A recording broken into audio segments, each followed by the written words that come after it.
Welcome back to Digi Bros, everybody. Welcome back to Digi Bros. So this playthrough coincides with it's 2016 now.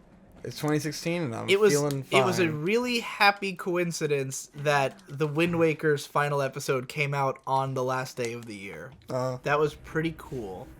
But now it's a new year and we got a new game and it's Bloodborne. Bloop doop. How do you feel about the new year? It's another year. It's one more. It's now. Do you ever try to one more than 2015? It's do you try to 2016. change things up between years at all? No, because I have nothing to change. Do you actively. feel like My New Year's resolution was to get into grad school or figure out what to do with my life if I don't. my approach to I like milestones a lot. I have A no lot of blood people vials. don't. People apparently people really rag on New Year's as Really? a concept. Like Why? people really rag on like the resolutions and stuff because they're all like, Why not? It's just a Like- date. It doesn't mean like why this day. Why don't you fuck off? It's nice to have goals. Jesus Christ. Right. Well, it's like, I mean, it makes sense to divide your narrative into shit. sections. You know, it's Yeah. like chapters in a book. Like, this is what I was doing when I was 15. Fucking Jesus. This is what I fucking was doing asshole. when I was 14. You know, like, it's easier to keep track of and remember.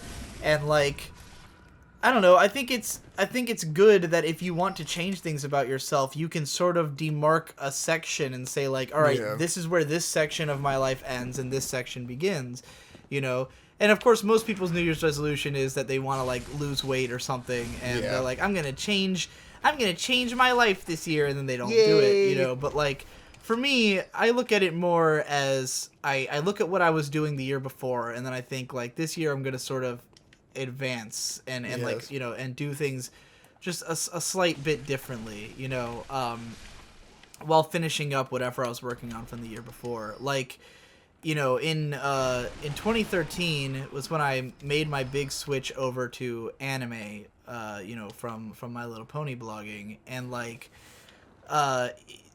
wait, 2013? 2014, that's what I meant. In 2014, I made this big switch, and you know, towards the end of 2014, I made like a fuckload of small videos. Like, I dedicated most of 2014 to making like tons and tons of little videos. Like, I would watch a show and do a review of it. You know, like a lot of popular or big shows or ones that were like important for me to talk about, like Madoka or Fate Zero or like Log Horizon, like shows I watched, and then I'd do like the 10 to 20 minute video on it and sort of move on. And then I did like a shitload of small videos just to sort of establish like my thoughts on a lot of different subjects at once, you know, and at times just to see if I could, you know, like in October where I made bets with everybody that I could put out a video every day for the whole month, and I did. Of course.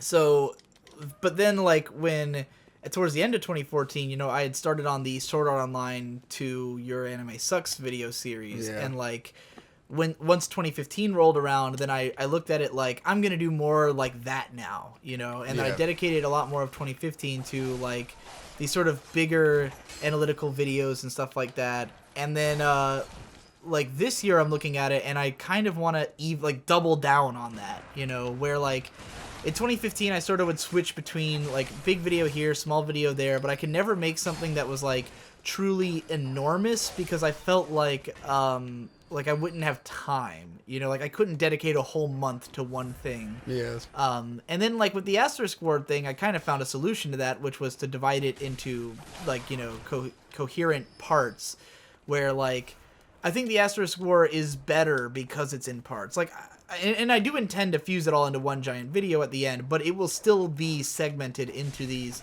15 distinct, you know, like pieces, because each one has its own theme and like its own subject of what it's about in regards to this show. So like its own point to make, if you will. And so I'm thinking about doing more stuff like that, where it's like huge multi-part videos that have like, you know, that where each one is like its own sort of miniature subject, or just really big giant videos. I'm tired of small videos. You know, I like stuff like what I did with Ava, where it was like, you know, each video is small in itself, but it's a larger series. So yeah, found like our to first me, friend. I look at a new year break and I go, all right, this is a time for us to move in a new direction and to sort of like change things a little. So yeah, I like year breaks. I think they're cool. I think looking at New Year's as a time to reflect and alter your lifestyle is a good idea. Yeah. Yeah. Yeah. Yeah. Anyways, we just met our first friend, who's the crow woman. She's cool. Yeah, I don't think I've seen this place before. This is just it's above the sewers. Oh wait, I have seen This this. is like the secret way. I don't remember if I went here Shoop-a-doop, though. boop, boop, boop, boop, boop. Shoop-a-doop-a-doop, beep, pretty beep, cool, beep, though. beep. Yeah. Cool. How was your New Year's? It was pretty great. Oh, that's right, you were with Hope that whole I had a time. good time. It Yeah. was fun. I had fun. Real descriptive. It was good. Real great. Such television. Yes, Such very good- quality entertainment Ugh. for all audiences, for adults and children. I got fucked up. I definitely got fucking trashed. Actually, I didn't. The funny thing was, I didn't really get that trash. Certainly not the way I did on fucking Christmas Eve. Oh yeah. That Well, was no, that I was didn't fucking really get wild. drunk on Christmas Eve. New Year's. I got more drunk than I've been in probably like a year. Well, New Year's was one of those situations where I was pretty drunk, but everyone else was drunker, so I didn't feel as drunk because Yeah. I had like Shade was fucked up and Trevor was fucked up, and then we all did that Street Fighter play session, which a lot of you have probably watched. So Yeah. you know, Street Fighter. and then it was funny because at the end of the Fighter. night, I kept eating for some reason. I think that's most of why I didn't feel drunk. I couldn't stop eating, and I just like ate all this different shit. And then finally at like 5 a.m., Mom bought this this collapsible rubber barf bucket, Oh God. and I was just cradling it for like an hour, like Oh, Jesus. holding down everything that was inside of me. I didn't use it, but I just was like fucking sitting there holding it and like, oh, I'm glad God, I it's don't coming. throw up when I'm drunk. I always come close, and I'm good at Yeah. holding it I'll certainly down, get you know? nauseous sometimes, but I think there's like nothing in the universe that I enjoy less than puking. So like Yeah, I it's really really sucks. really fight it. Like I will puking fight is it one to of the the worst death. things Yeah. in the world. In spite of the fact that I feel like you know, if you puke and just get it over with, it's probably a lot better than might feel sitting there better. for 2 hours like feeling like shit. But I just can't bring myself to do it. you Last know? time I threw up, I was hungover. I ended up hungover for like 3 days, and like the first day, I was just puking nonstop all day. Ugh. Which it was so weird because it was the day after drinking, you know? And I was like, I don't want this to ever happen again. It was miserable. Oh. We're exploring the sewers. I feel like I feel like a lot of our friends are a lot more capable and like open to puking. I guess. Fucking Brandon just pukes well, all the time, Brandon whenever. pukes because he fucking gets drunk too easily and he's fucking 70 pounds. But Yes. like, you know, Don-san will like puke because there's something he's eaten that he doesn't want in him anymore. Yeah. You know, like when he got drunk on Christmas Eve, like he said it wasn't even that he said he had already come down, but he ate some meatballs that like weren't sitting right inside his stomach, Uh-huh. and he just fucking puked them out like willingly. He was you like, know? all right, I'm done with this shit. Yeah. I don't And, need like, this shit. That was like on New Year's. I kind of felt like I should just puke out all this shit I had been shoveling into my mouth, but I just Yeah. cannot make myself do it. You know? It sucks. I hate it. I will resist to the bloody end. The bloody end. The muddy end. The So, Kid Cudi end. Oh God. Fucking. Uh, Neatin' blood or neatin' blood. Anyone doesn't get that, watch Anthony Fantano's review of the new Kid Cudi album, Speeding Bullet to Heaven. The album he gave a 0 out of 10. Yeah. So anyways, I can actually tell the story of what I did on New Year's if you want. If it's interesting, then go Yeah, ahead. it's fun.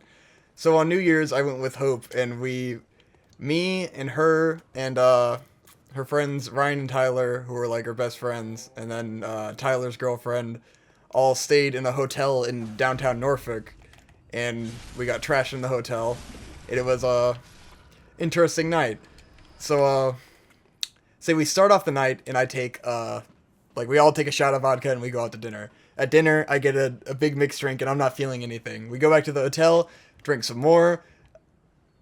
let's see, I don't know if that's going in an interesting direction. Anyways, we spent most of the nights like wandering Norfolk, and that was fun. I guess there isn't a story here. Now that I'm thinking about it. Well, congratulations. Wasn't that interesting? I had a great time with my girlfriend. You drank a lot and dicked around. Drank a lot and dicked around. Not really any different from my story. Tried to go to some bars reluctantly and found out the cover charge was $20 to even get in anywhere. And I was like, yeah, let's not do that. It was just like one of Hope's friends really wanted to go out and no one else wanted to. And I was like, yeah, we'll try to go out and he'll see how much it sucks and like we'll go back, you know? So it's like there are the two bars I know and like one of them was fucking packed and there was a cover charge and we're like, all right, nobody has cash so we can't get in. The other one apparently is just shut down now. Which these are both places I did Yellowha videos for. Right. Then we found a third bar, and it was a $20 cover charge to get in, and it was like, yeah. She was really upset we didn't get to go out, and I'm like, what the fuck? Like, what do you want to do? It annoys me when people want to go out and do something, but they have no ideas, and then like you give them an idea, and you go out and you try to do it, and then they're upset that you're not still trying to do something. It's like, well, do you have any ideas? What do you want to do? We tried to go out. It failed. Let's just go have fun at home, you know? Or at the hotel room. Yeah. Well, we are people who don't get out much. We mostly hang out at our house and do things there. I can buy a shirt. I think that for a lot of people, the literal pants. definition of having a good time is that you went out. Yeah. Like, it's not so much about what you went out to do as it is that the fact that you were out. This is an interesting outfit. Yeah. Sort of a... Like, looks interesting. Looks like you would be in like the version. desert or something, like in a dust storm. With the male version looks kind of cooler, and I do see my bulkiness in my character now. So I tried to make it as big as possible. Oh man. But yeah, it's still had a fun time. We spent most of the night wandering around downtown Norfolk, which is pretty nice looking at night at least. So. What's the character's name again? What? What character's name? Bertha Dirtha. Bertha Dirtha. That's what it was. Can't forget Bertha For some reason, Dirtha. I was thinking Gerda Herda. Bertha Dirtha's evil stepsister. Gerda Berta. So we've wandered around now because I want to get some souls and buy some clothes to hopefully make the boss a little bit easier. I don't know if it will. And I need to get more blood vials so that we don't die too fast. Yeah. It's not easy to kill with this whip. And I use all my cocktails, so it's a little tricky. Oh, man. Oh, fuck. Oh, shit. Man, I got into fights with people today online. Nice. This morning. Did you punch them? No, One punch? I got into fights over K-On! Of course. The only thing I would do in fights You're ready to throw down, man. Dude, well, because it was like, there was this guy that I follow, or it's odd. I had subscribed to him, even though, like, I don't remember any of his videos. I just remember thinking he was pretty competent, you know, like, compared to most people.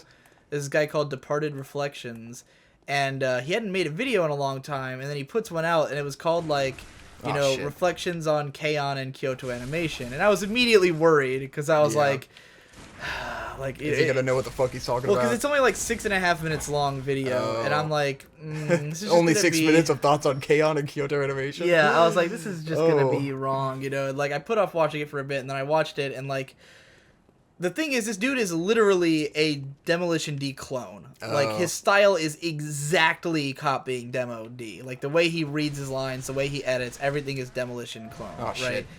But obviously not nearly as good, and his mic quality fucking sucks, which is like one of Demo's strongest points, is that he has a great voice. Yes. But yeah, like, he starts it up, and he's immediately like, yeah, you know, I don't really know about this show. I only watched, like, the first season and half the movie, and I just didn't really get it, and, like, you know...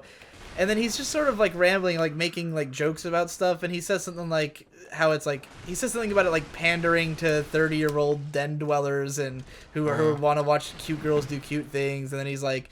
Oh, it's, you know, or was it just made for Japanese high school girls and then the fandom co-opted it like they did with My Little Pony? And, like, he's, like, making all these, like, jabs sort of at it, you know. But then he sort of, like, concludes, like, oh, but, you know, I'm sure other people find something to like about it because obviously they watched the whole thing, but, you know, it just wasn't for me. And that's basically it. And it was, like... utterly pointless. Yeah. Like, why make a video like this in 2016 or 15, whichever it was when it came Like out? I think it was like an today. impressions video on a fucking On a old-ass- 6-year-old show Yeah. that everyone has said all these things about a million times, Yeah. you know? And, like, I get that, whatever, okay, he wants to say it himself because it's his channel, and he wants to make his own video, you know, like, whatever. But, like, Cool. the thing is, to me, I immediately took it as, like, an insult to K-On! Fans. That, like, he literally says, you know, pandering to this kind of person. And I'm like, okay, so that means that the people who like the show are that kind of person, you know? Yeah. Like, what are you trying to say here, you know? Because at the end, he tries to make it out like, oh, well, fans of the show clearly see something that I don't. And then I'm like, yeah, but what you've implied is that the show is made for people who are like, you know, who are like dorks who live in their mom's basement, you know? So, like, I just felt like it was like a fucking insult, and I unsubscribed over it. And then I tweeted out, I was like, I put on Twitter, I said, you know, I don't always unsubscribe to someone because of their opinions, but when I do, it's usually because they're shit-talking K-On!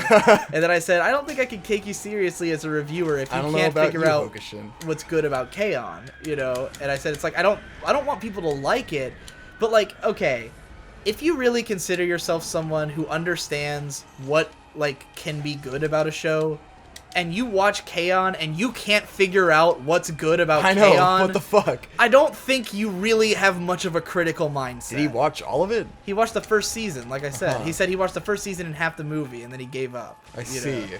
If you It's can't not, figure like, out from lot, watching but- K-On! What's good about K-On!, you're not trying. Or you're looking at it from a perspective of, ooh, well, I don't get it. Like, ooh, Yeah. where's the plot? You know, like, because that's what he said. He's like, no plot, blah, blah, blah. Oh, I'm sure there's character development later, but I didn't see it, you know, like...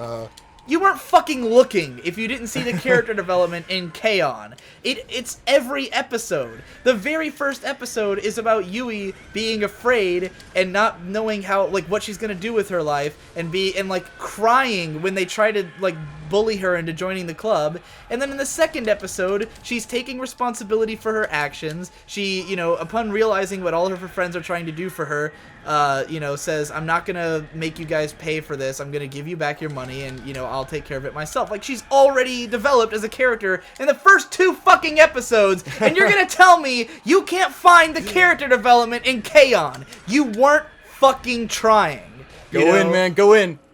If you watched K-On! And you thought, I don't see the development, you didn't try. The And Maddox fanboys. I don't blame anyone for not noticing it, but to then make a video, and look, this dude knew who I was. Yeah. People brought, because some of the first comments on there were like, well, if you watch Digi Bro's K-On! Video, he explains everything. Yeah, I'm like, about did this guy not watch your video? and he was like, you know, oh, you know, I've seen some of Digi's videos, and sometimes I agree with those, and blah, blah, blah. It's like, you can't, to me, it is straight up, I don't care if it's your opinion, it is straight up intellectually dishonest to watch my K-On! Video and then to suggest that you don't understand how there's development in K-On!